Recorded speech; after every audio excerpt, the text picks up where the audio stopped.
তার পুরো নাম Neymar da Silva Santos junior, বাবার নাম নেইমার সিনিয়র। তিনি ছেলেকে আদর করে জুনিনহো বা জুনিয়র বলে ডাকেন। বাবা নিজেও ছিলেন একজন ফুটবলার, কিন্তু সেভাবে বড় কিছু করতে পারেননি। স্বপ্ন দেখতেন ছেলেকে দিয়েই পূরণ করাবেন ব্রাজিলের জাতীয় দলের খেলার স্বপ্ন। ছেলেকে বড় করে তুললেনও সেইভাবে। শিশু নেইমার হাঁটতে শেখার আগেই ফুটবলে লাথি মারা শিখে গেলেন।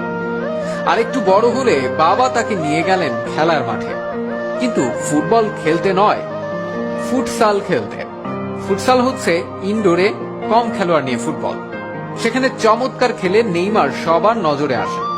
সবাইকে পাশ কাটিয়ে বল পায়ে জাদুকরী দক্ষতায় মন্ত্রমুগ্ধ করে রাখতেন তিনি দর্শকদের।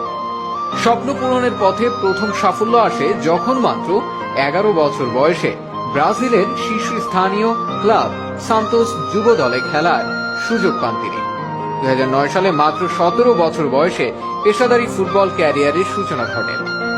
সে বছরই সেরা খেলোয়াড় হিসেবে অ্যাওয়ার্ড জিতে নেন তিনি। 2010 সালে ধূমকেতুর মতো উত্থান ঘটে নেইমারের।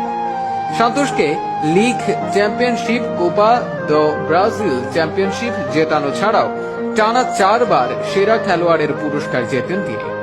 2011 সালে সান্তোসকে 48 বছরের ভেতর প্রথমবারের মতো কোপা চ্যাম্পিয়নশিপ জেতানোর পথে নেইমার এমন একটি অসাধারণ গোল করেন, যেটি ফিফা বর্ষসেরা গোল হিসেবে মনোনীত করে।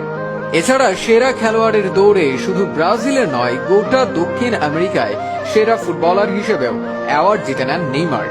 মজার ব্যাপার হচ্ছে, নেইমারের ক্যারিয়ারের গতিপথ একদমই ভিন্ন হতে পারত, কারণ তার বয়স যখন মাত্র 14 বছর, তখন খোদ রিয়াল মাদ্রিদ থেকে তার জন্য মোটা অঙ্কের বেতনের প্রস্তাব আসে।